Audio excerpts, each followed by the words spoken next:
আল্লাহর শপথ করে বলছি, দোয়ার চাইতে, তাহাজ্জুদের ওয়াক্তের দোয়ার চাইতে কার্যকর কোন সময় আর দ্বিতীয়টি।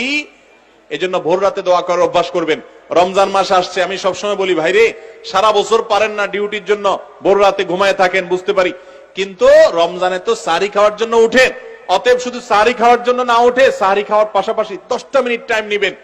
একটা রুমে যে দরজা আটকে দিবেন, কেউ যেন নাই, সেখানে একটু আল্লাহর সাথে একটু কথা বলবেন, ছাদে চলে যাবেন, মসজিদে চলে যাবেন, নির্জন জায়গায় চলে যাবেন, সাহরি খেয়ে চলে যাবেন, অথবা সাহরি খাওয়ার আগে ওটা করে এসে পরে সাহরি খাবেন, কিন্তু ভোর রাতের দোয়া যেন রমজানে মিস না হয়। আমার খুব আফসোস লাগে ওই মানুষগুলোর প্রতি, খুবই আফসোস লাগে যারা রমজান মাসে ভোর রাতে সাহরি খেতে উঠছে, কিন্তু দোয়া করার যে এত বিশাল বড় সুযোগ আল্লাহ তাআলা দুনিয়ার আসমানে নেমে এসে আল্লাহ তাআলা বিশেষ ভাবে বান্দাকে ডেকে ডেকে বলেন, আলা মিন মুস্তাগফিরিন ফাগফির লাহ, তোমাদের মধ্যে কেউ আছে নিজের পাপের জন্য ক্ষমা চাইবে, আমি ক্ষমা করব। তোমাদের মধ্যে আছে কেউ